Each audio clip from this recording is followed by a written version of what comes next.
नमस्कार दोस्तों।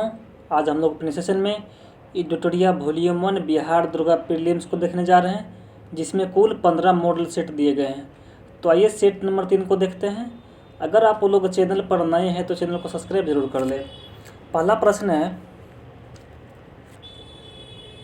महिला प्रीमियर लीग के पहले संस्करण के दौरान कुल कितने मैच खेले गए। क्वेश्चन फिर सुनिएगा।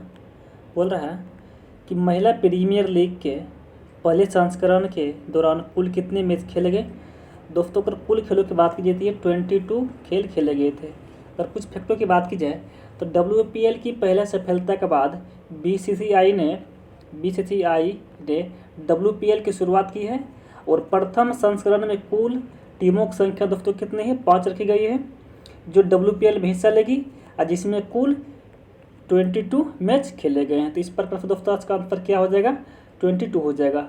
और WPL का पहला संस्करण की दोस्तों बात की जाए तो ये विजेता मुंबई इंडियंस रहा था। मुंबई इंडियंस इसका विजेता रहा था। इसको ध्यान रखिएगा। तो इसका आंसर बी हो जाएगा, 22 हो जाएगा। दूसरा प्रश्न है, फरवरी 2023 में निम्न में से किन राज्यों में विधानसभा के चुनाव नहीं कराए गए। दोस्तों देखिए, पहले कराए कहाँ गए थे। अगर निर्वाचन आयोग द्वारा फरवरी की बात की जाए, फरवरी में देश के कुल 3 राज्यों में विधानसभा का चुनाव कराया गया, जिसमें था त्रिपुरा, नागालैंड और दोस्तों क्या था, मेघालय। यहाँ 3 गो में कराया गया था। अब बोल रहा है कि किस में नहीं कराया गया था। अगर नहीं करने के बात कीजिए दोस्तों, देखिए मणिपुर जो ऑप्शन डी में है इसमें नहीं कराया गया था, बाद बाकी त्रिपुरा, नागालैंड और मेघालय में कराया ही गया था। इसका आंसर डी हो जाएगा, इसको ध्यान रखिएगा। अगला प्रश्न है, बिहार सरकार द्वारा प्रतिवर्ष शहीद दिवस किस तिथि को मनाए जाने की घोषणा की गई है। तो अगर बात की जाए बिहार सरकार द्वारा, ये प्रतिवर्ष 15 फरवरी को प्रतिवर्ष मनाने जाने की घोषणा की। तो इसका आंसर दोस्तों बी हो जाएगा। अगला प्रश्न है, भारत का कौन सा राज्य मसाला उत्पादन में अग्रणी है। दोस्तों अगर बात कीजिए मसाला उत्पादन में तो मध्य प्रदेश जो है, यहाँ सर्वाधिक मात्रा में मसाला का उत्पादन किया जाता है, जबकि पूरे देश में दोस्तों सर्वाधिक मसाला का उत्पादन भारत में होता है।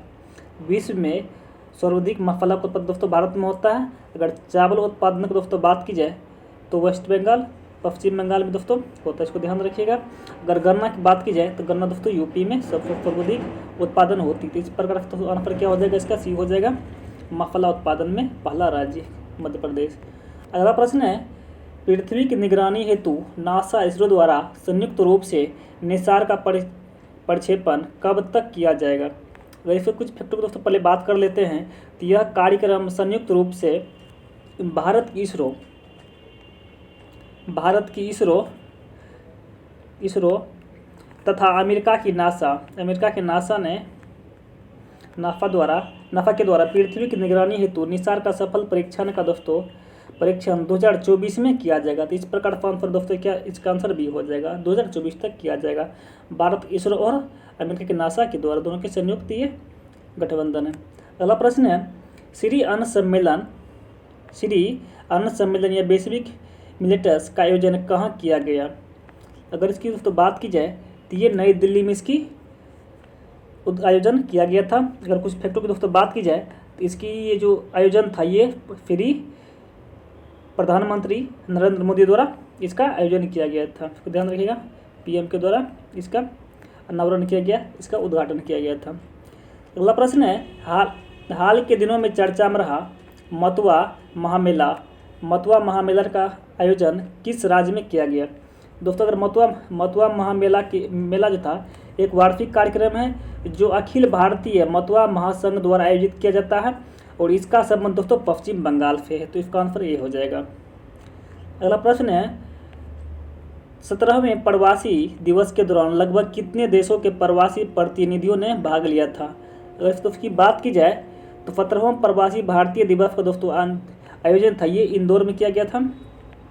ये MP के इंदौर में किया गया था। इसके मुख्य अतिथि की दोस्तों बात की जाए तो मुख्य अतिथि थे गुयाना के राष्ट्रपति डॉक्टर मोहम्मद मोहम्मद इरफान इसके मुख्य अतिथि के रूप में भाग लिए थे। इसमें 70 देशों के लगभग 3500 से अधिक लोगों ने इसमें भाग लिया था। इसको ध्यान रखिएगा। तो दोस्तों इसका आंसर 70 हो जाएगा। अगला प्रश्न है, गोल्डन ग्लोब पुरस्कार 2023 के अंतर्गत सर्वश्रेष्ठ गीत का अवार्ड किसे दिया गया? गोल्डन ग्लोबर पुरस्कार 2023 के अंतर्गत सर्वश्रेष्ठ गीत का अवार्ड दोस्तों किसको दिया? अगर इसकी बात की जाए तो ये नाटू नाटू जो गाना था दोस्तों, इसी को ये दिया गया था, जिसमें सर्वश्रेष्ठ गीत का अवार्ड नट नटू को दिया गया तथा सर्वश्रेष्ठ फिल्म का अवार्ड दोस्तों फेबल मैंस को दिया गया। इसको ध्यान रखिएगा। अगला प्रश्न है, मिस यूनिवर्स 2022 का आयोजन कहाँ किया गया? मिस यूनिवर्स 2022 का आयोजन दोस्तों कहाँ किया गया? तो ये 71वीं मिस यूनिवर्स 2022 का आयोजन दोस्तों अमेरिका के न्यू ऑरलियंस शहर में न्यू ऑरलियंस में इसका आयोजन किया गया था। और 2022 से मिस यूनिवर्स का खिताब बारबोनी ग्रेवियल ने जीता था। दोस्तों इसका आंसर क्या हो जाएगा? इसका आंसर डी हो जाएगा। अगला प्रश्न देखते हैं। अगला प्रश्न है, हाल ही में किसे विश्व के सबसे ऊंचे युद्ध क्षेत्र सियाचिन के कुमार पोस्ट पर तैनात किया गया? हाल ही में किसे विश्व के सबसे ऊंचे युद्ध क्षेत्र सियाचिन के कुमार पोस्ट पर तैनात किया गया? अगर दोस्तों इसकी बात की जाए तो किसे चुना गया था? किसे रखा गया था? ये शिवा चौहान को रखा गया है। तो ऑप्शन भी देख लेते हैं। ऑप्शन में क्या सब दिया है? पहला विकल्प दोस्तों बात की तो यहाँ पहले विकल्प में शिवा चौहान की दोस्तों यहाँ बात की जा चुकी है। अगला प्रश्न की बात करते हैं। अगला प्रश्न है, इंडोनेशिया मास्टर्स बैडमिंटन का पुरुष एकल खिताब किसने जीता है? इंडोनेशिया मास्टर्स बैडमिंटन का पुरुष एकल खिताब दोस्तों किसने जीता है? अगर इसकी बात की जाए तो इंडोनेशिया मास्टर्स का आयोजन इंडोनेशिया का राजधानी जकार्ता में किया गया, जिसमें पुरुष एकल खिताब जोनाथन क्रिप्टी ने जीता था। जबकि दोस्तों महिला खिताब की दोस्तों बात की जाए तो इसका था आन से यंग ने इसका खिताब जीत लिया था। यान से यंग ने इसका खिताब जीत लिया दोस्तों। तो पुरुष की बात की जाए तो जोनाथन क्रिप्टी और महिला की दोस्तों बात की जाए तो आन से यंग ने इसका खिताब जीत लिया था। इसको ध्यान रखिएगा। तो इस प्रकार से दोस्तों आंसर क्या हो जाएगा? आंसर यही हो जाएगा, जोनाथन क्रिप्टी। अगला प्रश्न है, अंतर्राष्ट्रीय महिला दिवस 2023 का थीम क्या है? अंतर्राष्ट्रीय महिला 2023 की दोस्तों बात की जाए तो अंतर्राष्ट्रीय महिला दिवस प्रतिवर्ष दोस्तों 8 मार्च को मनाया जाता है। और 2023 में इसका थीम था digital innovation and technology for gender equality. तो इस प्रकार से दोस्तों देखिएगा तो ये इसका आंसर यही मिल जाता है, digital innovation and technology for gender equality. ये इसका मुख्य थीम था 2023 का अंतर्राष्ट्रीय महिला दिवस का। अगला प्रश्न है, स्टैट्यू ऑफ बिलीफ प्रतिमा संबंधित है? स्टैट्यू ऑफ बिलीफ प्रतिमा दोस्तों बोल रहा है किन से संबंधित है? अगर इसकी बात की जाए तो ये भगवान शिव से ये संबंधित है। ये विकल्प ए में दिया गया है। अगर दोस्तों इसकी बात की जाए उसकी ऊंचाई की तो ये 112 मीटर ऊंची है, जो राजस्थान के नाथ द्वार में स्थित है। इस स्टैट्यू ऑफ बिलीफ प्रतिमा को 20 किलोमीटर दूर से भी इसको देखा जा सकता है। तो इस सबको ध्यान रखिएगा। इसका मुख्य पॉइंट था, इंपॉर्टेंट पॉइंट था। इस सब क्वेश्चन आने वाला समय में पूछ भी सकता है। अगला प्रश्न है, क्वाड देश सम्मेलन 2023 का आयोजन कहाँ किया जाएगा? क्वाड शिखर सम्मेलन 2023 का दोस्तों आयोजन कहाँ किया जाएगा? अगर क्वाड की दोस्तों बात की जाए तो इसमें 4 देश आते हैं। और दोस्तों देखिए 4 देश में कौन आते हैं? तो भारत, ऑस्ट्रेलिया, अमेरिका और जापान, ये चारों क्वाड देश में दोस्तों आते हैं। अब पूछ रहा है कि क्वाड शिखर सम्मेलन 2023 का आयोजन, अगर 2023 की दोस्तों बात की जाए तो ये ऑस्ट्रेलिया है, यहाँ 2023 का आयोजन यहाँ किया जाएगा। अगर दोस्तों 2022 की बात की जाए 2022 में इसका आयोजन कहाँ? जापान में इसका किया गया था 2022 में। इसको ध्यान रखिएगा। 2022 की बात की जाए तो जापान में किया गया था। अगर 2023 की दोस्तों बात की जाए तो ये ऑस्ट्रेलिया में किया गया था। इसको ध्यान रखिएगा। तो आंसर तो इसका बी हो जाएगा। अगला प्रश्न है, किस शहर को सर्वश्रेष्ठ हेरिटेज सिटी का पुरस्कार दिया गया? किस शहर को सर्वश्रेष्ठ हेरिटेज सिटी का पुरस्कार दिया गया। तो अगर दोस्तों बात की जाए तो गुजरात के अहमदाबाद को सर्वश्रेष्ठ सर्वश्रेष्ठ हेरिटेज सिटी का अवार्ड दिया गया था अहमदाबाद को, ध्यान रखिएगा। तथा पर्यटक के समग्र विकास हेतु उत्तराखंड को प्रथम स्थान दिया गया था। अगर पर्यटन की दोस्तों बात की जाए तो उत्तराखंड को प्रथम स्थान दिया गया था, उत्तराखंड को, यूके को। सबको ध्यान रखिएगा, ये सब इंपॉर्टेंट पॉइंट है, कुछ मुख्य फैक्ट थे। अगला प्रश्न है, एयर इंडिया ने किसके साथ अपने विलय को मंजूरी दे दी है? एयर इंडिया ने किसके साथ अपने विलय को मंजूरी दे दी है? अगर उसकी बात की जाए तो टाटा सन्स के पूर्ण स्वामित्व वाली एयर इंडिया का विलय 2024 तक विस्तारा एयरलाइंस में इसका पूर्ण रूप से विलय कर दिया जाएगा। अगला प्रश्न है, अंडर 19 वर्ल्ड कप की मेजबानी 2024 में किस देश के द्वारा किया जाएगा? अंडर 19 वर्ल्ड कप की मेजबानी 2024 में किस देश के द्वारा किया जाएगा? अगर दोस्तों बात की जाए तो अंडर 19 वर्ल्ड कप की मेजबानी 2024 में ये श्रीलंका देश के द्वारा इसका किया जाएगा। जबकि 2026 की दोस्तों बात की जाए 2026 में इसका आयोजन जिम्बाब्वे एवं नामीबिया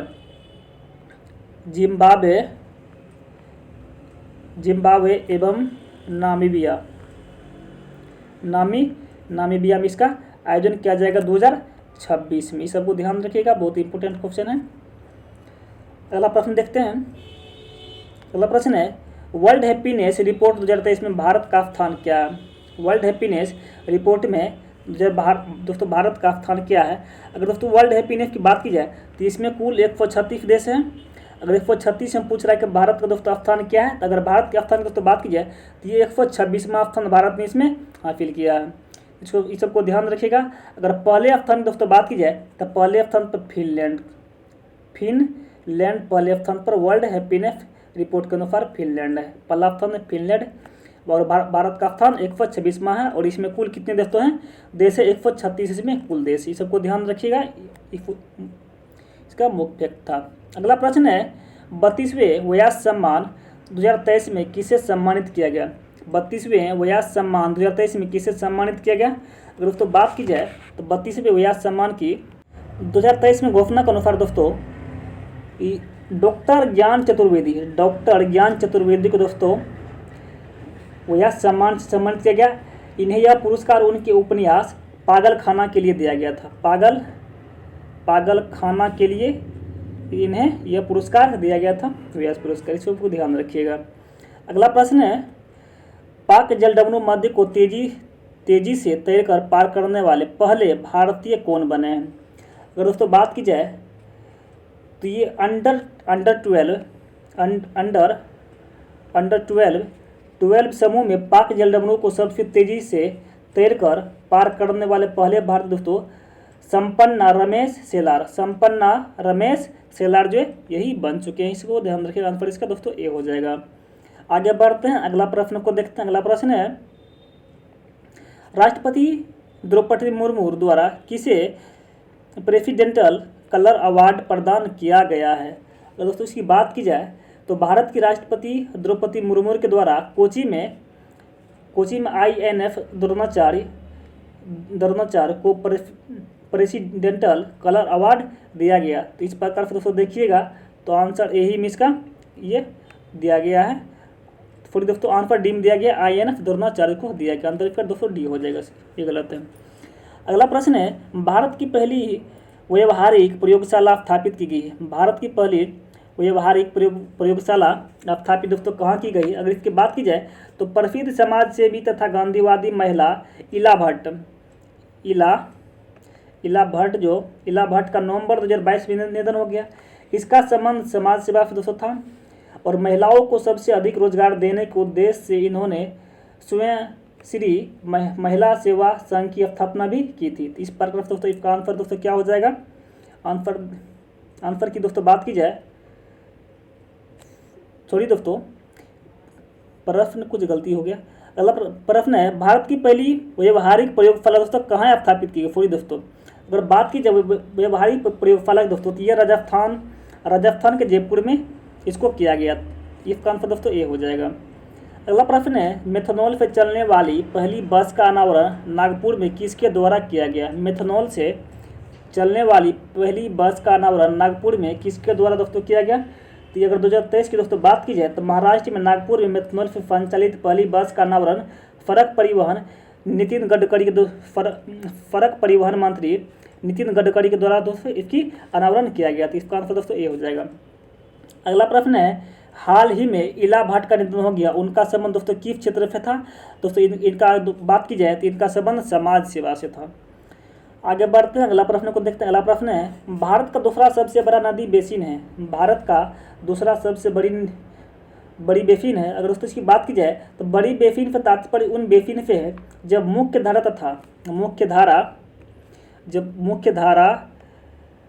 तथा सहायक नदियाँ अपना जल एक जगह इकट्ठा करती है। अपना जल जब दोस्तों एक जगह इकट्ठा करती है तो भारत का सबसे बड़ा नदी इकट्ठा करती है, तो उसी को दोस्तों क्या बोलते हैं? उसी को बोला जाता है गंगा बेसिन बोला जाता है। अगर दोस्तों बात की जाए तो भारत का सबसे बड़ा नदी बेसिन कौन सा दोस्तों है? वो गंगा की बेसिन है। जबकि दूसरा सबसे बड़ा नदी बेसिन दोस्तों बात की जाए दूसरा कौन सा है? ये गोदावरी की बेसिन है। पहला बात की जाए तो गंगा है और दूसरा की दोस्तों बात की जाती है गोदावरी की बेसिन है। इस प्रकार से दोस्तों बात की जाए तो आंसर दोस्तों सी हो जाएगा। आंसर सी हो जाएगा, गोदावरी की बेसिन। दूसरा पूछ रहा है तो दूसरा कौन है? गोदावरी। पहला दोस्तों गंगा हो जाएगा। आंसर सी हो जाएगा इसका। अगला प्रश्न है, सर्वाधिक ऊंचाई पर स्थित दर्रा है। सर्वाधिक ऊंचाई पर स्थित दर्रा दोस्तों कौन सा है? तो ये नाथुला दर्रा जो दोस्तों यही सर्वाधिक ऊंचाई पर स्थित है। इसका आंसर दोस्तों सी हो जाएगा। इसकी बात की जाए तो यह दोस्तों कहाँ सिक्किम में स्थित है? सिक्किम में यह अवस्थित है। अगर ऊंचाई की बात की जाए, इसकी ऊंचाई 4328 मीटर इसकी ऊंचाई। इसको ध्यान रखिएगा। आंसर दोस्तों इसका क्या हो जाएगा? आंसर सी हो जाएगा, नाथुला दर्रा हो जाएगा। अगला प्रश्न है, केसर मिश्रण है। केसर पूछ रहे दोस्तों क्या चीज के मिश्रण है? अगर केसर की बात की जाए तो केसर फूल के स्त्री भाग से प्राप्त होते हैं। केसर जो होते हैं फूल के स्त्री भाग से ये प्राप्त होते हैं, जो बीज बनाने वाले एक भाग दोस्तों होते हैं। और इस प्रकार केसर बीज तथा कलियों का ये क्या है? एक मिश्रण है। तो दोस्तों देखिएगा तो इस प्रकार का आंसर यही में बीज में कलियों क्या है? एक मिश्रण है। इसका ये हो जाएगा आंसर। अगला प्रश्न है, मिकिर की पहाड़ी स्थित कहाँ है? मिकिर की पहाड़ी दोस्तों बात की जाए तो मिकिर की पहाड़ी दोस्तों यह असम में स्थित है। यह कार्बी अंगलंगन पठार का हिस्सा है। यह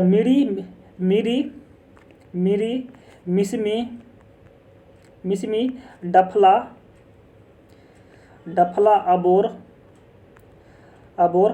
दोस्तों ये सब कहाँ? अरुणाचल प्रदेश में सब स्थित। इस सबको ध्यान रखिएगा। ये सब इसका अरुणाचल प्रदेश के सब पहाड़ थे। इसका आंसर दोस्तों ये हो जाएगा, असम हो जाएगा। अगला प्रश्न है, वृक्षों के काटने से बचाने हेतु चिपको आंदोलन कब शुरू किया गया था? अगर दोस्तों इसकी बात की जाए चिपको आंदोलन का, ये दोस्तों 1970 में इसका चिपको आंदोलन शुरू किया गया था। अगर इसको कुछ फैक्टर दोस्तों बात की जाए तो ये चिपको आंदोलन यह पर्यावरण आंदोलन था जो उत्तराखंड यूके में शुरू किया गया था। और ये दोस्तों किसके नेतृत्व में? सुंदरलाल बहुगुणा के नेतृत्व में ये आंदोलन शुरू किया गया था। दोस्तों इसका आंसर क्या हो जाएगा? इसका आंसर बी हो जाएगा, 1970 इसका हो जाएगा। आंसर बी हो जाएगा इसका। अगला प्रश्न है, निम्न में से किसका संबंध पारिस्थितिकी संतुलन से नहीं है? निम्न में से किसका संबंध पारिस्थितिकी संतुलन से नहीं है? अगर दोस्तों बात की जाए तो औद्योगिक प्रबंधन जो देख रहे हैं आंसर डी में, इसका संबंध दोस्तों क्या है? तो पारिस्थितिकी का तंत्र से इसका नहीं है। बाद बाकी वन्य जीव सुरक्षा, वनरोपण, जल प्रबंधन, ये सब का दोस्तों क्या है? ये सबसे रिलेटेड है पारिस्थितिकी से। इसको ध्यान रखिएगा। आंसर इसका डी हो जाएगा। अगला प्रश्न है, निम्नलिखित में कौन देश स्थलबद्ध है? निम्नलिखित में से दोस्तों कौन सा देश स्थलबद्ध है? दोस्तों अगर बात की जाए तो हंगरी जो है एक यूरोप का दोस्तों देश है जो पूरी तरह का दोस्तों क्या ये स्थलबद्ध देश है। और हंगरी की राजधानी दोस्तों बात की जाए तो हंगरी की राजधानी दोस्तों कहाँ? बुडापेस्ट है। बुडापेस्ट इसकी क्या है दोस्तों? इसकी राजधानी। इसको ध्यान रखिएगा। इसका आंसर भी हो गया। अगला प्रश्न है, वनस्पति जलवायु का सही सूचक है। यह कथन किसका है? वनस्पति जलवायु का सही सूचक है, यह कथन दोस्तों पूछ रहा है किसका है? तो यह कथन की दोस्तों बात की जाए तो यह थॉर्न टवेट की यह एक कथन है। अगर दोस्तों बात की जाए तो यह एक अमेरिका की वैज्ञानिक था, यह एक अमेरिका का वैज्ञानिक था और इन्होंने वर्षा और प्राकृतिक वनस्पति के आधार पर जलवायु का वर्गीकरण इसने किया था। सबको ध्यान रखिएगा। तो इसका आंसर दोस्तों कौन हो जाएगा? आंसर सी हो जाएगा। अगला प्रश्न है, भारत में अप्रत्यक्ष निर्वाचन की प्रथा किस वर्ष में आरंभ की गई? भारत में अप्रत्यक्ष निर्वाचन की प्रथा किस वर्ष में दोस्तों आरंभ की गई थी? अगर इसकी बात की जाए तो 1892 में इसकी व्यवस्था सब प्रचलन में आया था। अगर इसमें कुछ फैक्टों की बात की जाए तो भारत में अप्रत्यक्ष निर्वाचन की प्रथा 1892 ईस्वी में प्रारंभ की गई थी। इसके साथ ही दोस्तों 1892 में भारत परिषद अधिनियम के तहत राजस्व एवं व्यय अथवा बजट पर बहस करने तथा कार्यकारिणी से प्रश्न पूछने की शक्ति इसमें प्रदान की गई थी। सबको ध्यान रखिएगा, ये सब इसके मुख्य फैक्ट थे, मुख्य पॉइंट थे। अगला प्रश्न है, निम्न में से कौन सी घाटी सबसे पहले घटित हुई? निम्न में से कौन सी घटना दोस्तों, निम्न में से कौन सी घटना सबसे पहले घटित हुई थी? अगर दोस्तों बात की जाए इलाहाबाद की दोस्तों बात की जाए तो इलाहाबाद की घटना कब हुई थी? ये 1765 ईस्वी में इसकी घटना हुई थी। अगर दोस्तों प्रथम आंग्ल मराठा युद्ध की दोस्तों बात की जाए तो ये 1775 से लेकर 1782 तक इसका ये चला था। अगर दोस्तों तृतीय आंग्ल मैसूर युद्ध की बात की जाए, तृतीय आंग्ल ये 1790 से लेकर 1792 तक ये चला था। अगर फलवाई की संधि की दोस्तों बात की जाती है 1782 में ये इसका घटना हुआ था। अब देखिए दोस्तों कौन सा पूछ रहा सबसे पहले कौन सा हुआ था? तो दोस्तों इलाहाबाद की जो थी देखिए 1765 में, तो इसी का ये सबसे पहले घटना हुआ था। आंसर दोस्तों आंसर यही हो जाएगा, इसको ध्यान रखिएगा। आगे बढ़ते हैं, अगला प्रश्न को देखते हैं।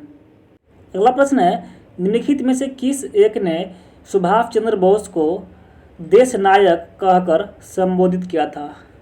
देश नायक की दोस्तों बात की जाए तो सुभाष चंद्र बोस को वर्ष 1938 में भारतीय राष्ट्रीय कांग्रेस का अध्यक्ष बनने के बाद गुरु रविंद्रनाथ टैगोर ने दोस्तों द्वारा शांति निकेतन में देश नायक की से उपाधि दी गई थी। तो इस प्रकार से देखिएगा तो आंसर बी में रविंद्रनाथ टैगोर के द्वारा इसको ये उपाधि दी गई थी। और दोस्तों अगर बात की जाए तो महात्मा गांधी ने इन्हें देश भक्तों का भक्त भी इसे कहा था। इस सबको ध्यान दीजिएगा, बहुत इंपॉर्टेंट क्वेश्चन है। अगला प्रश्न है, भारत छोड़ो आंदोलन के समय भारत का प्रधान सेनापति कौन था? भारत छोड़ो आंदोलन के समय भारत का प्रधान सेनापति दोस्तों कौन था? और इसकी बात की जाए तो भारत छोड़ो आंदोलन ये 1942 के समय भारत का प्रधान सेनापति लॉर्ड विवेल था, जो कि बाद में वर्ष 1943 तक भारत का वायसराय एवं गवर्नर जनरल यही रहा था। इसको ध्यान दीजिएगा। तो इसका आंसर दोस्तों बी हो जाएगा और लॉर्ड विवेल हो जाएगा। अगला प्रश्न है, मुस्लिम लीग द्वारा सर्वप्रथम प्रत्यक्ष कार्यवाही दिवस कहाँ मनाया गया था? अगर तो इसकी बात की जाए तो मुस्लिम लीग ने 16 अगस्त 1946 को सीधा या प्रत्यक्ष कार्यवाही दिवस के रूप में मनाया। और दोस्तों सर्वप्रथम प्रत्यक्ष कार्यवाही दिवस कोलकाता में मनाया गया था। इस प्रकार से ध्यान रखिएगा। तो इसका आंसर दोस्तों क्या हो जाएगा? डी हो जाएगा। आंसर डी में कोलकाता लिखा हुआ है। अगला प्रश्न है, दिल्ली सल्तनत में दीवान-ए-अर्ज विभाग की स्थापना किसने की थी? दिल्ली सल्तनत में दीवान-ए-अर्ज विभाग की स्थापना किसने की थी? और दोस्तों इसकी बात की जाए तो दिल्ली सल्तनत में गुलाम वंश के शासक दोस्तों किसने? बलवन ने सैन्य व्यवस्था सुदृढ़ करने के उद्देश्य से दीवान-ए-अर्ज यहाँ लिखा हुआ दोस्तों, दीवान-ए-अर्ज की विभाग की स्थापना की। बलवन ने इमातुल्लाह को दीवान-ए-अर्ज खारिज की नियुक्ति किया। और अरीज विभाग का मुख्य कार्य सैन्य भर्ती, सेना को अस्त्र शस्त्र से सुसज्जित करने तथा वेतन का वितरण भी इन्हीं के हाथों में दिया था। सबको ध्यान रखिए, ये सब इसके मुख्य पॉइंट थे। इसका आंसर हो जाएगा बलवन। अगला प्रश्न है, निम्नलिखित में से कौन फारसी का प्रथम कवि था जिसने अपनी कविता भारतीय पर्यावरण को चित्रित किया? दोस्तों इसकी बात की जाए तो ये प्रसिद्ध फारसी कवि अमीर खुसरो ने निजामुद्दीन औलिया के शिष्य थे। ये दोस्तों नई फारसी का काव्य शैली सबक ए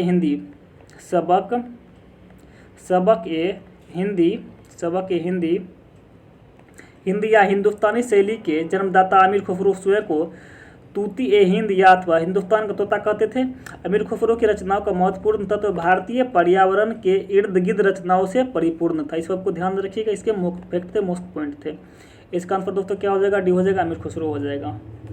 आगे बढ़ते हैं, अगला प्रश्न को देखते हैं। अगला प्रश्न है, निम्नलिखित में से कौन सही सुमेलित है? निम्नलिखित में से दोस्तों कौन सही सुमेलित है? अगर इसमें से दोस्तों बात की जाए तो चंदवार का युद्ध 1194 में, चंदवार का युद्ध 1194 में, ये दोस्तों सही है।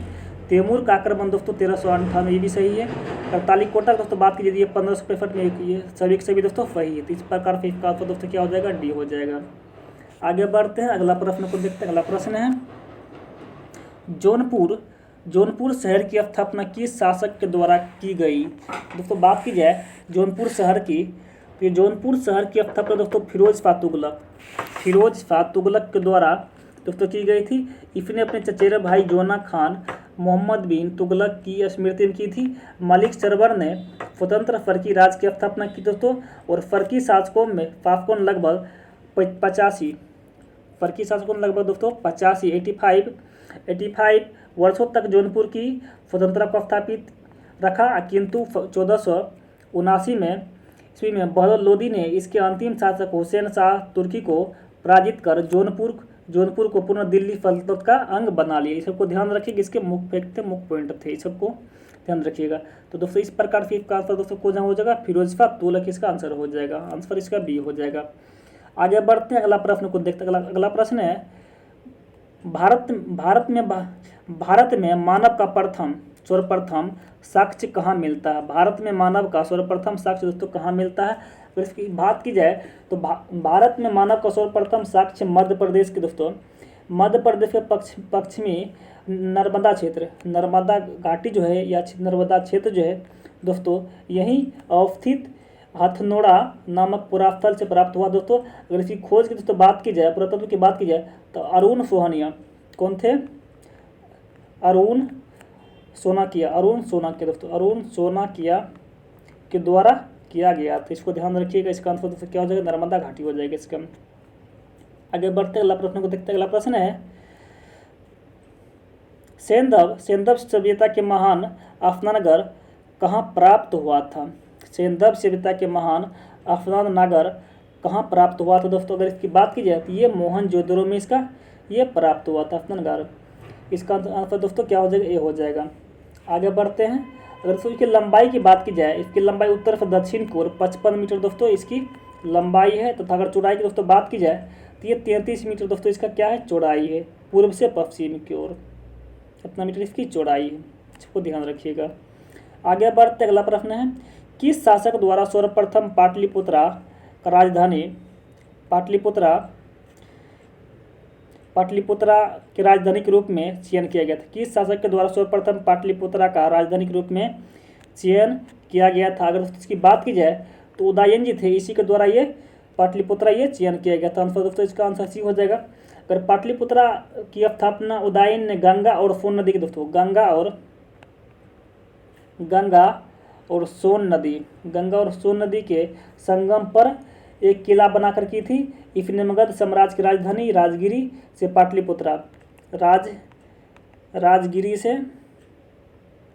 दोस्तों पाटलिपुत्रा स्थानांतरित इसने की थी। अगर दोस्तों यह नगर शिशु नागवंश, नंदवंश और मौर्य वंश का दोस्तों भी यह राजधानी रहा था, इसको ध्यान रखिएगा। अगला प्रश्न है, भारतीय संविधान को संविधान सभा द्वारा अंगीकृत किया गया। भारतीय संविधान को संविधान सभा द्वारा इसको अंग्रेजी दोस्तों पूछ रहा है कब किया गया? तो दोस्तों इसकी बात की जाए तो ये 26 नवंबर 1949 को इसको अंगीकृत इसको किया गया, तो इसको ध्यान रखिएगा। इसका आंसर दोस्तों क्या हो जाएगा? बी हो जाएगा। आगे बढ़ते हैं, अगला प्रश्न को देखते हैं।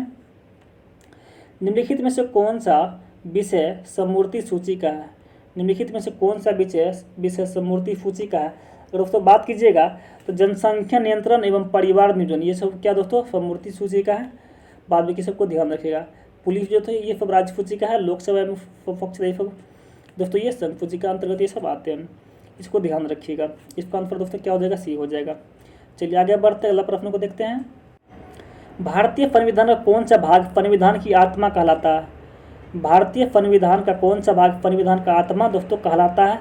अगर दोस्तों इसकी बात की जाए तो भारतीय संविधान की उद्देशिका को भारतीय संविधान की आत्मा, भारतीय संविधान की उद्देशिका को भारतीय संविधान की दोस्तों आत्मा कहा जाता है। अगर इसके के.एम. मुंशी ने इसे राजनीतिक जन्मपुत्री कहा और डॉक्टर भीमराव अंबेडकर ने संवैधानिक उपचारों का अधिकार को संविधान की आत्मा और हृदय भी कहा। तो इसको सबको ध्यान रखिएगा, ये सब इसके मुख्य पॉइंट थे। आगे बढ़ते हैं, अगला प्रश्न को देखते हैं। अगला प्रश्न है भारतीय संविधान का कौन सा अनुच्छेद केंद्रीय सतर्कता आयोग का वर्णन करता है? अगर दोस्तों इसकी बात की जाए तो केंद्रीय सतर्कता आयोग का गठन 1964 में केंद्र सरकार के द्वारा पारित एक प्रस्ताव के तहत हुआ था। संथानम समिति की सिफारिश पर इसका गठन किया गया था। इस प्रकार से दोस्तों देखिएगा तो इसमें कोई नहीं हो, इसका हो जाएगा दोस्तों। आगे बढ़ते हैं, अगला प्रश्न है भारतीय संसद की सबसे बड़ी समिति कौन सी है? भारतीय संसद की सबसे बड़ी समिति दोस्तों पूछ रहा है कौन सी है? अगर प्रकलन समिति में सब सदस्यों की संख्या की दोस्तों बात की जाए तो इसमें कितनी संख्या होती है? इसकी संख्या 30 होती है। इसके सदस्य लोकसभा द्वारा दोस्तों निर्वाचित होते हैं। इससे कार्यकाल की दोस्तों बात की जाती है, इसका कार्यकाल दोस्तों 1 वर्ष का होता है, 1 वर्ष का इसका कार्यकाल होता है। और दोस्तों बात की जाती है ये प्रकलन समिति इसका आंसर हो जाएगा दोस्तों। आगे बढ़ते हैं, अगला प्रश्न है प्रत्येक राज्य में लोकसभा तथा विधानसभा के सीटों के निर्धारण परिसीमन आयोग के द्वारा किया जाता है। इस परिसीमन आयोग में कब तक हस्तक्षेप नहीं किया जाएगा? दोस्तों इसकी बात की जाए परिसीमन आयोग की दोस्तों तो ये 84वें संविधान संशोधन के द्वारा संविधान के अनुच्छेद 82 और 170 अनुच्छेद 82 और 170 के 3 में की शर्तों में संशोधन किया गया, जिसके अनुसार देश में लोकसभा एवं विधानसभा की सीटों की संख्या में दोस्तों वर्ष 2026 तक कोई कमी या वृद्धि नहीं की जा सकती है। तो इस प्रकार से दोस्तों देखिएगा तो आंसर सी में 2026 है, आंसर सी हो जाएगा। आगे बढ़ते अगला प्रश्न को देखते। अगला प्रश्न है संविधान के अंतर्गत उच्चतम न्यायालय से विधि के प्रश्न पर राय लेने का अधिकार है। दोस्तों बात की जाए तो भारतीय संविधान के अनुच्छेद 143 के अनुसार कि भारत के राष्ट्रपति को विधि या तथ्य के व्यापक महत्व के प्रश्न के संदर्भ में सर्वोच्च न्यायालय के परामर्श लेने की शक्ति प्रदान दोस्तों की गई। तो इस प्रकार से दोस्तों की जाए इसका आंसर क्या हो जाएगा? बी राष्ट्रपति हो जाएगा। चलिए आगे बढ़ते हैं, अगला प्रश्न को देखते। अगला प्रश्न है राज्य सरकार का कार्यकारी अध्यक्ष व संवैधानिक प्रमुख कौन है? दोस्तों की बात की जाए तो संविधान के अनुच्छेद 154 के अनुसार राज्य की कार्यपालिका शक्ति राज्यपाल दोस्तों निहित होती, किसमें राज्यपाल में निहित होती है, जिसका प्रयोग वह संविधान के अनुसार स्वयं या अधीनस्थ अधिकारियों द्वारा दोस्तों करेगा। और इस प्रकार राज्य सरकार का संवैधानिक प्रमुख कौन होता है दोस्तों? राज्यपाल इसका होता है। तो इस प्रकार दोस्तों आंसर बी में इसका दिया गया, आंसर बी हो जाएगा। चलिए आगे बढ़ते अगला प्रश्न को देखते। अगला प्रश्न है सतत विकास के लिए आवश्यक है। सतत विकास के लिए आवश्यक है। अगर दोस्तों सतत विकास की बात की जाए तो जैविक विविधता का संरक्षण ये तो उपलब्ध है ही, प्रदूषण पर नियंत्रण ये भी जरूरी है, निर्धनता को हटाना ये भी जरूरी थी। इस प्रकार से देखिएगा तो उपयुक्त सभी हो जाएगा, आंसर डी हो जाएगा इसका। चलिए आगे बढ़ते हैं, अगला प्रश्न को देखते हैं। अगला प्रश्न है वर्षा की मात्रा निर्भर करती है। वर्षा की मात्रा दोस्तों किस पर निर्भर करती है? अगर बात की जाए तो वायुमंडल में नमी की मात्रा का, वायुमंडल में नमी जो होता है वह वर्षा की मात्रा पर, वायुमंडल में नमी जो होता है वह वर्षा की मात्रा पर ये निर्भर करती है। सभी प्रकार की वर्षा की मात्रा तथा बूंदाबूंदी, वर्षा, बर्फबारी इत्यादि वायुमंडल में नमी की मात्रा में बढ़ोतरी से बढ़ जाती है। तो इस प्रकार से दोस्तों देखिएगा तो बी में जो वायुमंडल में नमी पर जो ये निर्भर करती है। तो इस प्रकार से आंसर इसका बी हो जाएगा। चलिए आगे बढ़ते अगला प्रश्न को देखते हैं। अगला प्रश्न है नगरीकरण एवं औद्योगिकीकरण हानिकारक है। नगरीकरण एवं औद्योगिकीकरण हानिकारक है। और उसकी बात की जाए तो अति नगरीकरण और औद्योगिकीकरण संतुलन विकास पर्यावरण एवं पारिस्थितिकी तथा जैव विविधता के संरक्षण, इन तीनों के लिए दोस्तों क्या है, ये हानिकारक है। दोस्तों इस प्रकार से ये देखिएगा तो ऑप्शन डी में सभी के सभी दोस्तों सही हो जाएगा। अगला प्रश्न है साइलेंट वैली परियोजना निम्नलिखित में से किस राज्य में फ्लैट वैली परियोजना निम्नलिखित में से किस राज्य से संबंधित है? अगर फ्लैट वैली की दोस्तों बात की जाए तो ये केरल राज्य से दोस्तों ये संबंधित है। वर्तमान में फांत घाटी को बायोस्फीयर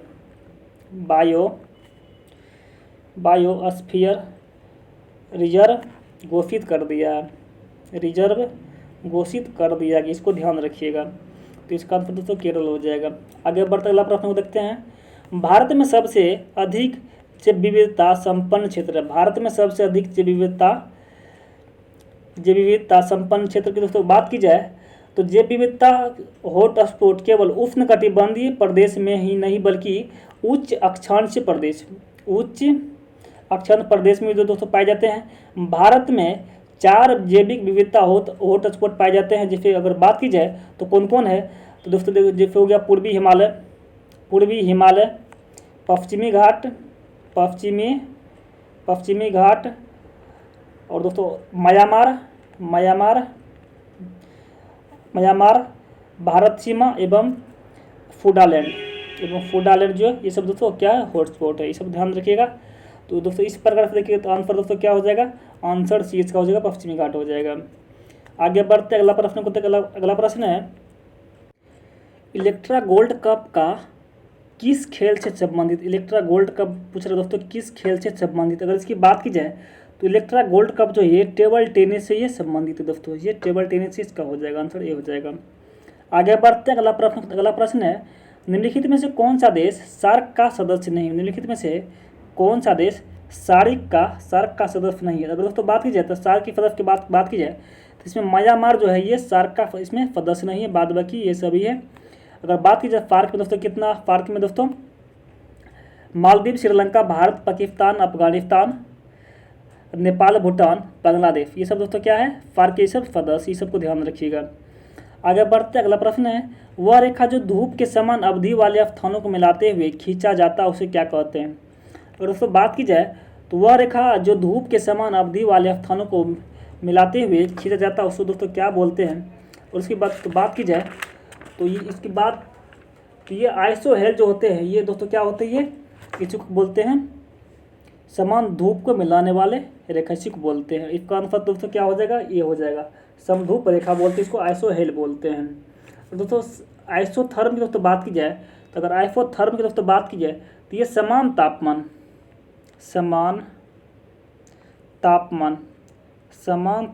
को ये मिलाने वाली ये रेखा होती है।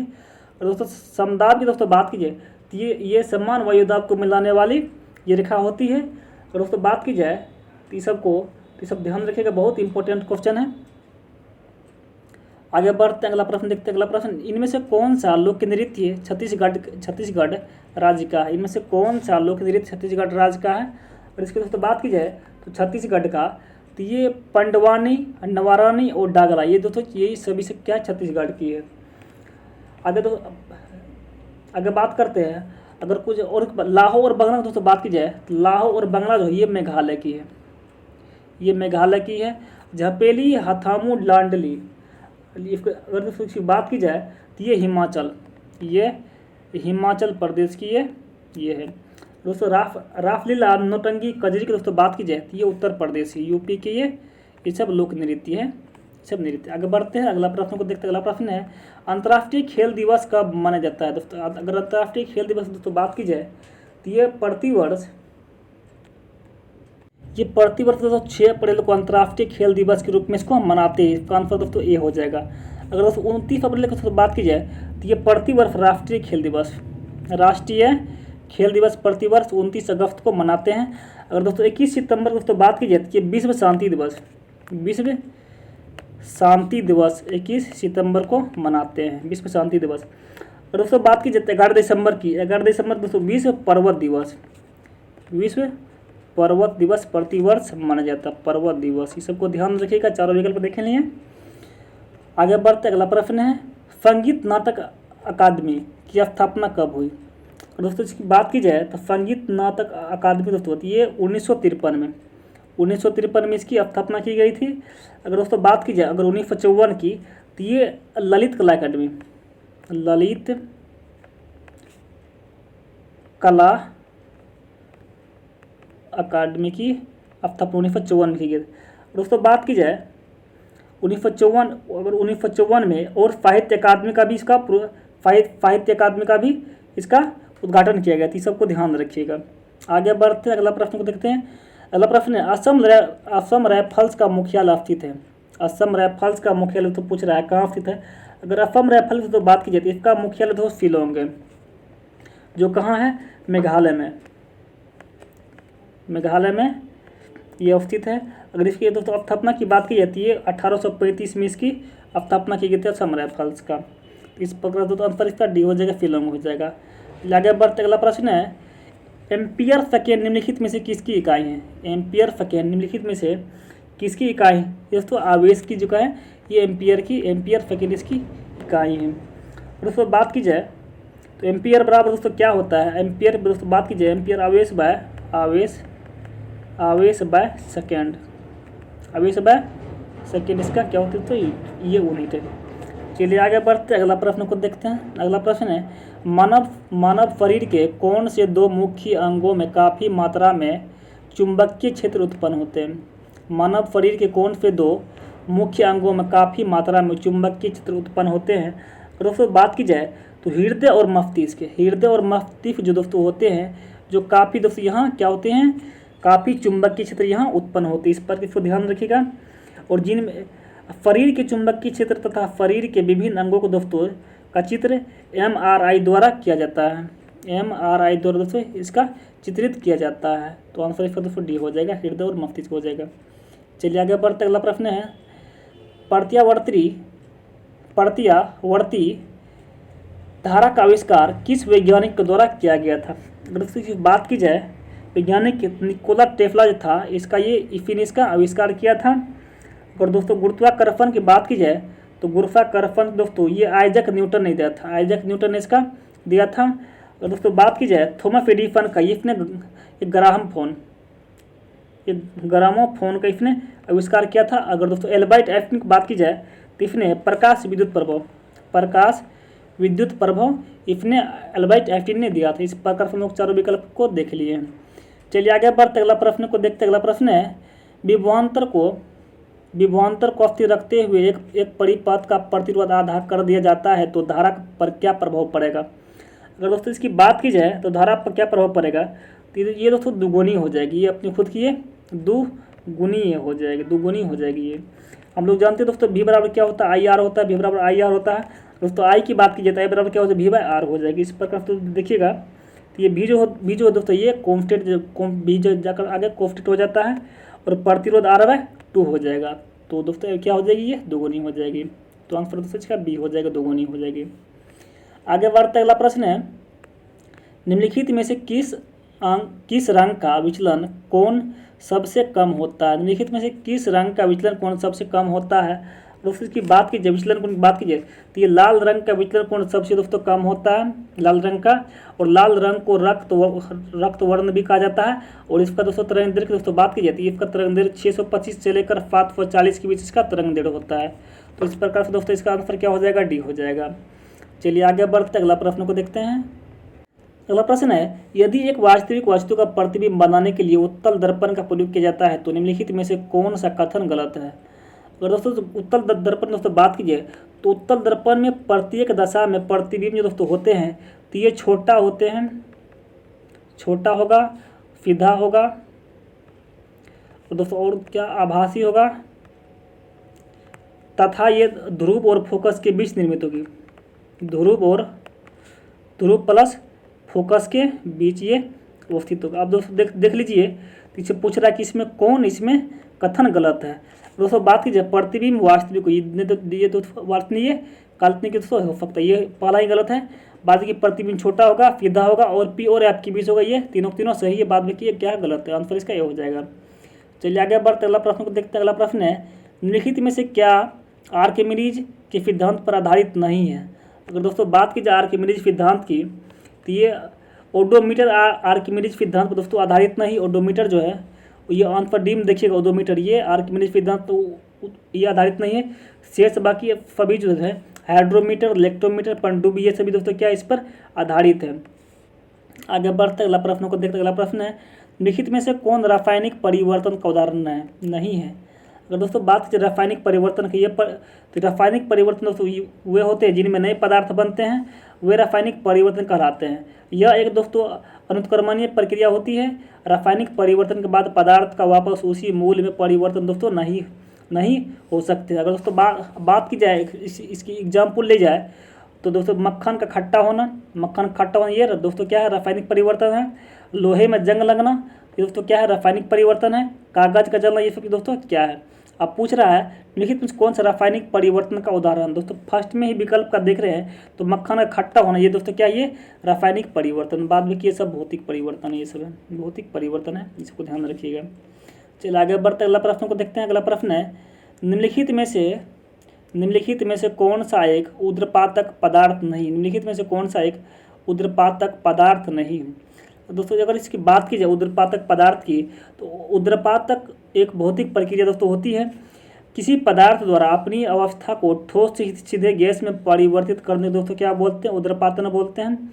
जैसे अगर एग्जाम्पल में दोस्त लिखिएगा ऊर्ध्वपातन, जैसे पता हो जाएगा कपूर हो जाएगा, अमोनिया क्लोराइड हो जाएगा, अमोनिया क्लोराइड हो जाएगा। नेपथलीन भी दोस्तों क्या ऊर्ध्वपातक का एक पदार्थ होता है।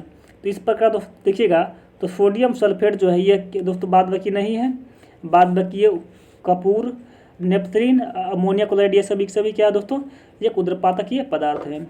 चलिए आगे बढ़ते अगला प्रश्न है, किस एक तत्व का इलेक्ट्रॉनिक विन्यास 2-8 है, तो इसकी संयोजकता क्या होगी। तो दोस्तों बात की जाए तो अगर इस संयोजकता दोस्तों बात की जाए, तो इसकी संयोजकता तो दोस्तों कितनी हो जाएगी, 1 हो जाएगी। अगर इसकी कुछ व्याख्या को देखते हैं, अगर इसके कुछ फैक्टरों की दोस्तों बात की जाए, तो किसी तत्व का एक परमाणु अपनी अंतिम कक्षा में 8 में इलेक्ट्रॉन पूरा करने के लिए जितने इलेक्ट्रॉनों को दोस्तों त्याग या ग्रहण करते हैं या जितने इलेक्ट्रॉन पैदा करता है, उससे उस तत्व की दोस्तों संयोजकता कहते हैं। और अगर दोस्तों इसमें प्रश्न जो दिए गए हैं इलेक्ट्रॉनिक विन्यास 2-8, इसके बाह्यतम कोष को पूरा करने के लिए दोस्तों 1 इलेक्ट्रॉन की आवश्यकता पड़ेगी। अतः इस तत्व की दोस्तों संयोजकता दोस्तों कितना हो जाएगी, 1 ही हो जाएगी। तो आंसर तो एक हो गया। आगे बढ़ते अगला प्रश्न है, वे अम्ल जिनमें हाइड्रोजन के साथ ऑक्सीजन के अतिरिक्त अन्य अधात्विक तत्व होते हैं क्या कहलाते हैं। अगर दोस्तों इसकी बात की जाए, तो ऑप्शन डी में देखिए दोस्तों, सी में देखिएगा अनोक्सी अम्ल जो होते हैं ये वही कहलाते हैं। तो वे अम्ल जिनमें हाइड्रोजन के साथ अन्य अधात्विक तत्व उपस्थित होते हैं दोस्तों, तथा ऑक्सीजन अनुपस्थित होते हैं, ये हाइड्रा अम्ल कहलाते हैं या अनोक्सी अम्ल कहलाते हैं। दोस्तों एग्जाम्पल में दोस्तों देख लीजिए, तो इसमें कौन आते हैं, HCl हो गया, HBr आ गया, HBr आ गया, HCN आ गया, इसको दोस्तों क्या है, ये सब इसके उदाहरण हैं। आगे बढ़ते अगला प्रश्न को अगला प्रश्न है, मिथाइल ऑरेंज का क्षारीय माध्यम में रंग कैसा होगा। अगर दोस्तों इसकी बात की जाए, तो मिथाइल ऑरेंज का दोस्तों, तो ये पीला गुलाबी हो जाता है, जो आंसर ऑप्शन डी में दिया गया है। चलिए आगे बढ़ते अगला प्रश्न है, पूछ रहा है कि एल्युमिनियम ऑक्साइड प्रकृति में क्या होते हैं। तो दोस्तों बात की जाए एल्युमिनियम की, तो दोस्तों प्रकृति में ये उभयधर्मी होते हैं। बहुत एग्जाम में दोस्तों इसको पूछ चुका है, इस सबको ध्यान रखिए, उभयधर्मी होते हैं। आंसर इसका सी हो जाएगा। चलिए आगे बढ़ते अगला प्रश्न है, रासायनिक गुणों के मध्य मेंडलीफ ने किन तत्वों के साथ मिलकर बने यौगिक पर ध्यान केंद्रित किया था। और दोस्तों इसकी बात की जाए, तो ये हाइड्रोजन एवं ऑक्सीजन की अभिक्रियाशील तत्व है। हाइड्रोजन एवं ऑक्सीजन अभिक्रियाशील तत्व है, और जो लगभग सभी तत्वों के साथ यौगिक दोस्तों ये बनाते हैं, हाइड्रोजन और ऑक्सीजन, इस सबको ध्यान रखिएगा। इसलिए मेंडलीफ ने रासायनिक गुणों में मुख्यतः हाइड्रोजन और दोस्तों ऑक्सीजन को से बने यौगिक का अध्ययन किया है। तो इस सबको देखिएगा दोस्तों, हाइड्रोजन और ऑक्सीजन, ये ऑप्शन डी में है, यह इसका डी हो जाएगा। चलिए आगे बढ़ते अगला प्रश्न को देखते हैं। अगला प्रश्न है, निम्नलिखित में से कौन सा तत्व आवर्त सारणी का सर्वाधिक विद्युत ऋणात्मक तत्व है। तो दोस्तों इसकी बात की जाए, तो विद्युत ऋणात्मक तत्व की दोस्तों बात की जाए, तो ये फ्लोरीन जो दोस्तों होते हैं, फ्लोरीन ये सबसे ज़्यादा विद्युत ऋणात्मक होते हैं, जो ऑप्शन बी में दिया गया है। तो इसका दोस्तों क्या हो जाएगा, बी हो जाएगा। आगे बढ़ते अगला प्रश्न को देखते, अगला प्रश्न है, बोलता है ग्रेफीन क्या है। दोस्तों ग्रेफीन की दोस्तों बात की जाए, तो ग्रेफीन कार्बन का ही दोस्तों क्या एक अपरूप है, कार्बन का ये क्या अपरूप है, जो दोस्तों ग्रेफाइट से प्राप्त होते हैं, जो एक ग्रेफाइट से ये प्राप्त होते हैं, ग्रेफाइट से ये प्राप्त होते हैं, तथा जिसमें कागज से भी पतली शीट बनाई जा सकती है, जिससे दोस्तों कागज की पतली शीट इसे बनाई जा सकती है। तो इस प्रकार देखिए दोस्तों ये क्या है, कार्बन का ये अपरूप है, जो आंसर विकल्प ए में दिया गया है। चलिए तो आगे बढ़ते अगला प्रश्न को देखते। अगला प्रश्न है, बोल रहा है कि यूट्रोफिकेशन के परिणाम स्वरूप निम्न में से किसका न्यूनीकरण होता है। यूट्रोफिकेशन के फलस्वरूप निम्न में से किसका न्यूनीकरण होता है। अगर दोस्तों इसकी बात की जाए तो विलियन ऑक्सीजन का जो इसमें होता है, जो इसका न्यूनीकरण दोस्तों हो जाता है, जो ऑप्शन डी में दिया गया है। फिर दोस्तों ये ऑप्शन बी में दिया गया है, तो डी गलत है दोस्तों। चलिए आगे बढ़ते हैं, अगला प्रश्न को देखते। अगला प्रश्न है, निम्नलिखित में से कौन सा एक कीटभक्षी पौधा नहीं है। दोस्तों अगर कीटभक्षी पौधा की दोस्तों बात की जाए तो प्रोथेलस एक कीटभक्षी पौधा दोस्तों नहीं है। प्रोथेलस जो है ये कीटभक्षी पौधा नहीं है। प्रोथेलस यह एक अस्पष्ट छोटा बहुकोशिका अधिकांश प्रकार फनफ्लेफी थैलाओ युग्म कोशिका भीद है, ये एक पौधा होते हैं। बाद में घटपर्णी, फंडियो, वीनस फ्लाई ट्रेप, ये सब दोस्तों क्या है, एक कीटभक्षी पौधा है। बाद में कि ये प्रोथेलस ये नहीं है। चलिए आगे बढ़ते अगला प्रश्न है, पहला वनस्पति विज्ञानी किसे माना जाता है। पहला वनस्पति विज्ञानी दोस्तों किसे माना जाता है। अगर पहला वनस्पति विज्ञानी की बात की जाती है थियोफ्रेस्टस को ये माना जाता है। आंसर जो ऑप्शन सी में दिया हुआ है इसी को ये माना जाता है। चलिए आगे बढ़ते हैं, अगला प्रश्न है, एंटीबायोटिक निम्नलिखित में से किस कवक से प्राप्त होता है। एंटीबायोटिक निम्नलिखित में से किस कवक से प्राप्त होता है। अगर दोस्तों इसकी बात की जाए तो ये एक प्रतिजैविक या एंटीबायोटिक एक रासायनिक पदार्थ, ये क्या है, यह एक रासायनिक पदार्थ है जिनका निर्माण कुछ सूक्ष्म जीवों द्वारा होता है। यह अन्य सूक्ष्म जीवों की वृद्धि के मंद अथवा उन्हें मार सकते हैं। और एंटीबायोटिक दोस्तों पेनिसिलिन एवं कवक पेनिसिलियम नोटेटम से प्राप्त होता है। तो इस प्रकार से दोस्तों देखिएगा तो ऑप्शन सी में पेनिसिलिन इसमें लिखा हुआ जो इसका आंसर हो जाएगा। चलिए आगे बढ़ते अगला प्रश्न है, निम्न में से कौन सा पादप हार्मोन कोशिका विभाजन से संबंधित है। अगर दोस्तों इसकी बात की जाए तो फाइटोकाइनिन जो है, फाइटोकाइनिन दोस्तों जो ऑप्शन सी में है, फाइटोकाइनिन हार्मोन खोज मिलर ने 1955 में की थी। और फाइटोकाइनिन का फनफ्लेफन जड़ों के अग्र सिरों पर होता है, जब दोस्तों कोशिका विभाजन होता है। यहीं पर दोस्तों क्या होता है, कोशिका विभाजन यहीं पर होता है। और इसका मुख्य कार्य कोशिका विभाजन से को प्रेरित करना भी होता है। तो इसका आंसर दोस्तों सी हो जाएगा, फाइटोकाइनिन हो जाएगा। चलिए आगे बढ़ते अगला प्रश्न है, श्वसन का पहला चरण ग्लूकोज का किसमें विखंडन होता है या किसमें इसका विखंडन होता है। दोस्तों की बात की जाए तो श्वसन का पहला चरण दोस्तों होता है वो ग्लूकोज का पायरुवेट में विखंडन होता है। ग्लूकोज का जो C6H12 O6 जो होता है, ये ग्लूकोज जो होते हैं इसका जो होते हैं इसका पायरुवेट में इसका विखंडन होता है। और ग्लूकोज सबसे सरल हाइड्रोकार्बोनेट है और यह जल में घुलनशील होता है दोस्तों, तथा इसका रासायनिक सूत्र C6H12O6 होता है। यह ऊर्जा का प्रमुख स्रोत है जो काजू, अंगूर एवं अन्य फलों में तथा चुकंदर व ईख में पाया जाता है। तो इस प्रकार दोस्तों देखिएगा तो पायरुवेट में इसका दोस्तों क्या होता है, विखंडन हो जाता है। इसका आंसर दोस्तों यही में था। बाद बाकी सब इसके मुख्य फैक्ट थे, कुछ इसके मुख्य बातें थे। चलिए आगे बढ़ते अगला प्रश्न को देखते। अगला प्रश्न है, निम्नलिखित में से कौन सा पौधा बायोफाइटा समूह के अंतर्गत आते हैं। अगर दोस्तों इसके बात की जाए तो मार्केफिया जो होते हैं ये बायोफाइटा के अंतर्गत ये आते हैं। बाद बाकी मॉस, एंथोफिरोस, रिक्सिया तथा मार्केफिया आदि बायोफाइटा समूह के अंतर्गत आने वाले दोस्तों ये सब पौधे हैं। तो इसका आंसर पी हो जाएगा। आगे बढ़ते अगला प्रश्न है, उस वाहिनी का नाम क्या है जो पुरुष के विरेचन से निकलती है और शुक्राणुओं को शरीर में ले जाती है। और दोस्तों इसकी बात की जाए तो ये शुक्रवाहिका जो दोस्तों होती है, शुक्रवाहिका, तो उस वाहिनी का नाम है जो पुरुष के विरेचन से निकलती है और शुक्राणु को शरीर में ले जाती है। तथा विरेचन को शुक्रजनन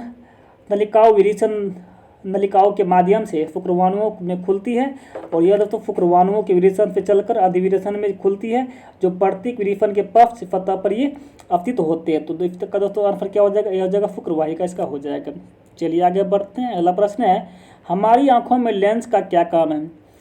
दिया हुआ कि हमारी दोस्तों आंखों में लेंस की दोस्तों बात की जाए तो हमारी आंखों में दोस्तों लेंस का काम जो होती है वो आंख की फोकस दूरी को दोस्तों क्या होती है, बदलने का काम करती है, बदलने का काम होती है। और जब किसी वस्तु से चलने वाली प्रकाश हमारी किरणों से कोर्निया पर पहुंचती है दोस्तों, कोर्निया पर पहुंचती है तो अपवर्तित होकर नेत्र में दोस्तों प्रवेश कर जाती है और परिवर्तित होकर दोस्तों ये नेत्र में प्रवेश कर जाती है और इसे दोस्तों रेटिना पर वस्तु का उल्टा प्रतिबिंब बन जाता है, तब वस्तु सीधा दिखाई देने लगती है।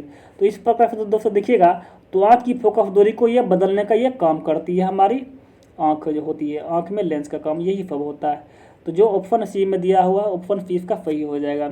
चलिए आगे बढ़ते हैं। अगला प्रश्न है, रक्त में पाया जाने वाला कौन सा घटक शरीर में ऑक्सीजन परिवहन के लिए जिम्मेवार है? रक्त में पाया जाने वाला कौन सा घटक शरीर में ऑक्सीजन परिवहन के लिए दोस्तों जिम्मेवार है? तो ये आरबीसी जो दोस्तों होते हैं यही रक्त में ये परिवहन के लिए जिम्मेवार होते हैं। अगर दोस्तों आरबीसी की दोस्तों बात की जाती है पीलिया तथा यकृत में होता है और आरबीसी में लोहयुक्त प्रोटीन दोस्तों पाया जाता है जिसे दोस्तों क्या बोलते हैं, हीमोग्लोबिन। इसको दोस्तों हीमोग्लोबिन भी इसको कहा जाता है, इसको ध्यान रखिएगा। चलिए आगे बढ़ते। अगला प्रश्न है ओहसीय निर्यात का अर्थ होता है, ओहसीय निर्यात का दोस्तों बोल रहा है कि ओहसीय निर्यात का अर्थ दोस्तों पूछ रहा है क्या होता है? तो दोस्तों इसकी बात की जाती है होता है सेवाओं का निर्यात करना, इसका ये मुख्य अर्थ यही होता है, सेवा का निर्यात करना, इसको ध्यान दीजिएगा। और दोस्तों और पर्यटक बीमा आदि व्यापार सेवाओं में ये सभी शामिल होते हैं, इसको ध्यान रखिएगा। चलिए बढ़ते हैं। अगला प्रश्न है, छठी पंचवर्षीय योजना के दौरान निम्नलिखित में से कौन सा कार्यक्रम शुरू किया गया था? तो दोस्तों इसकी बात की जाए तो छठी पंचवर्षीय योजना का कार्यक्रम को दोस्तों देखा जाए तो ये 1980 से लेकर ये 1980 से लेकर 1985 तक ये चला था। तो ऐसा का इस एकीकृत ग्रामीण विकास कार्यक्रम 2 अक्टूबर 1980 को यह प्रारंभ किया गया था। एकीकृत ग्रामीण विकास जो था इसका कार्यक्रम दोस्तों ये कब किया गया था? ये 2 अक्टूबर 1980 को इसका किया गया। तो जो आंसर एम को दिया गया है इसका आंसर ए हो जाएगा, एकीकृत ग्रामीण विकास हो जाएगा। चलिए आगे बढ़ते। अगला प्रश्न है, प्रच्छन्न बेरोजगारी का सामान्यतः क्या अर्थ होता है? अगर दोस्तों प्रच्छन्न बेरोजगारी दोस्तों बात की जाए तो ये अर्थशास्त्र में छिपी या प्रच्छन्न बेरोजगारी शब्द का प्रयोग सबसे पहले दोस्तों बात की जाए तो ये जॉन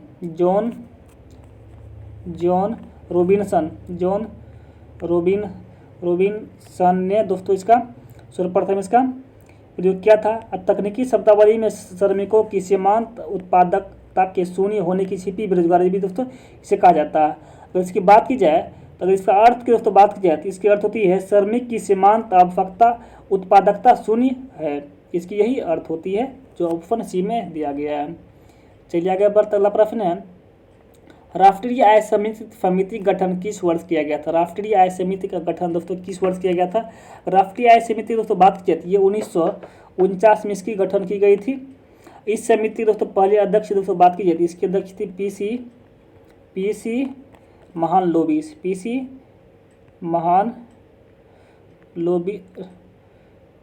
इसके पहले अध्यक्ष इसके थे, इसको ध्यान रखिएगा। चलिए अगला प्रश्न मैथमेटिक्स है, देखते हैं क्या दिया है।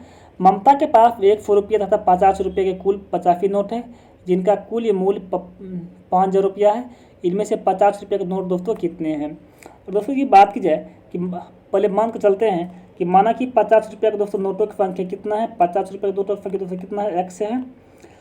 तो इस प्रकार से दोस्तों मानिएगा तो अगर 100 रुपये के नोटों की संख्या दोस्तों कितना हो जाएगा? तो प्रश्न अनुसार से अगर 100 नोटों की दोस्तों बात की जाती है कितना हो जाएगा? 85 माइनस दोस्तों कितना हो जाएगा? x हो जाएगा। ये इसको ध्यान रखिएगा। बाद में क्या आप दोस्तों क्वेश्चन अनुसार पाइएगा तो 50x हो जाएगा, 50x प्लस 100 इंटू दोस्तों हो जाएगा 85 माइनस x, इसको कर दीजिएगा। अब बराबर कितना कर दीजिएगा? 5000 के बराबर कर दीजिएगा। तो इसको हल कीजिएगा तो इसको मान दो कितना निकल जाएगा? ये 70 आ जाएगा। जो ऑप्शन सी में दिया गया इसका सी हो जाएगा। अगला प्रश्न है, बोल रहा है √8 प्लस उसी के अंदर 2√15 का सरलतम रूप दोस्तों क्या है? सरलतम मान दोस्तों क्या है? अगर इसकी बात कीजिए दोस्तों इसको तोड़िएगा, इसको तोड़ा जाए तो अगर दोस्तों इसी फॉर्म में इसको लाया जाए तो इसे फॉर्म दोस्तों लाइएगा तो इसको ऐसे लिख सकते हैं, √5 का स्क्वायर प्लस √3 का स्क्वायर प्लस 2 इंटू √5 √3। इसको दोस्तों इसको तोड़िएगा तो ये आ गया दोस्तों किस फॉर्म में दोस्तों आ गया दिए a + b का होल स्क्वायर दोस्तों तो ये फॉर्म में आ गया √5 प्लस √3 का होल स्क्वायर ये आ गया है। तब इसको तोड़िएगा दोस्तों तो बाहर क्या निकल जाएगा √5 प्लस √3 इसका बाहर आ जाएगा। तो जो विकल्प ए में दिया गया इसका आंसर दोस्तों ये हो जाएगा। अगला प्रश्न है मैथमेटिक्स का, किसी वस्तु को 996 रुपया में बेचने पर प्राप्त लाभ तथा उस वस्तु को 894 रुपये में बेचने पर हुई हानि दोनों का समान है, तो उस वस्तु का क्रय मूल्य दोस्तों पूछ रहा है कितना होगा। तो दोस्तों मान कर चलते हैं कि वस्तु का मान लीजिए क्रय मूल्य क्या है दोस्तों, क्रय मूल्य की बात की जाए तो क्रय मूल्य बराबर दोस्तों क्या x मान लीजिए। तो प्रश्न अनुसार से दोस्तों जो दिया गया है तो कितना 996 इसका दिया गया, इसमें से दोस्तों x घटाइएगा तो दोस्तों बोल रहा है कि x का कितना इतना 894 के जो बराबर हो जाता है। तब इसको दोस्तों तोड़िएगा तो x का मान दोस्तों कितना हो जाएगा 1890 बाई कितना दोस्तों हो जाएगा ये x जाके इधर जुड़ जाएगा तो 2x हो जाएगा, तो 2 नीचे में आ जाएगा। तो जब तो 2 नीचे में दोस्तों आ जाएगा तो ये 945 इसका आंसर दोस्तों आ जाएगा। तो इसका आंसर जो 945 किसमें है तो ये बी में है, तो इसका बी सही हो जाएगा। आगे बढ़ते हैं, अगला प्रश्न है पूछ रहा है कि प्रभा ने 32,000 रुपया का निवेश किया करके एक व्यापार का आरंभ किया। 5 माह बाद उसे 22,000 रुपया की पूंजी लगाकर अमित फौजीदार हो गया और वर्ष के अंत में 16,400 रुपया के लाभ में से प्रभा का भाग कितना होगा। और दोस्तों बात की जाए तो ये 32,000 दोस्तों बोल रहा है कि 32,000 और बोला कि दोस्तों 12 एक साल के लिए, तो 12 से मल्टीप्लाई कर दीजिएगा। और उसके बाद बोल रहा है कि दोस्तों 22,000 और बोल रहा है कि ये 5 की दोस्तों कितना 7 वर्ष के लिए, तो 7 कर दीजिएगा दोस्तों। तो इस प्रकार दोस्तों इसका आंसर निकल कर आए तो रेशियो टूट जाएगा 192 रेशियो 75 में टूट जाएगा।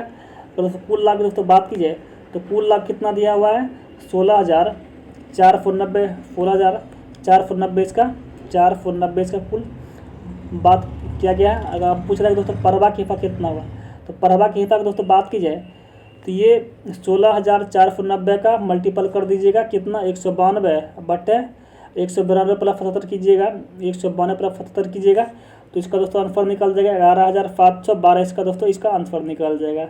11,712 जो विकल्प एम दिया गया इसका विकल्प ए हो जाएगा। चलिए आगे बढ़ते अगला प्रश्न है, आज के सेशन का लास्ट प्रश्न है। अपनी सामान्य गति की 2/3 गति से चलने पर एक रेलगाड़ी अपने गंतव्य पर 3 घंटे लेट या देरी से पहुंचती है, तो सामान्य गति से वह यात्रा पूरी करने में उसे कितना समय लगेगा। तो दोस्तों इसकी बात की जाए तो माना कि रेलगाड़ी की गति दोस्तों x किलोमीटर प्रति घंटा मान लीजिए, तथा कुल दूरी करने में समय लगेगा दोस्तों इसका y मान लीजिए। इस प्रकार दोस्तों कुल दूरी क्या हो जाएगा, कुल दूरी की दोस्तों बात की जाए तो इसका दूरी क्या हो जाएगा xy किलोमीटर हो जाएगा। अब बोल रहा है दोस्तों नई चाल की दोस्तों बात की जाए तो नई चाल बोल रहा है कितना हो जा रहा है तो 2/3 की चाल से दोस्तों चले तो y प्लस तो समय कितना हो जाएगा, समय निकालिएगा तो y + 3 हो जाएगा। कुल दूरी की दोस्तों बात कीजिए तो कुल दूरी कितना है, कुल दूरी तो 2x/3 जुड़ जाएगा दोस्तों, समय जुड़ जाएगा, समय से मल्टीप्लाई कीजिएगा तो y + 3 जुड़ जाएगा। तो अब इसको पूछ रहा है कि प्रश्न अनुसार से पूछ रहा है दोस्तों 2x/3 प्लस y + 3 बराबर कुल कितना दिया है दोस्तों xy दोस्तों क्या है इसका संपूर्ण कुल दूरी है। तभी तो इसका तोड़िएगा इसका मान दोस्तों कितना निकल जाएगा, y का मान 6 निकल जाएगा। तो जो 6 मिनट ये लेट से ये पहुँचेगी इसकी, तो इसका आंसर दोस्तों क्या हो जाएगा, ये आंसर ये हो जाएगा इसका 6 घंटा लेट से ये पहुँचेगी। तो इस प्रकार दोस्तों आज हम लोग अपने सेशन में 100 प्रश्न देखें एडिटोरिया वॉल्यूम 1 से। तब मैं उम्मीद है कि आप लोग को पसंद लगे तो लाइक सब्सक्राइब जरूर करें। हम लोग फिर नेक्स्ट सेशन में मिलते हैं। Thank you very much, have a nice day.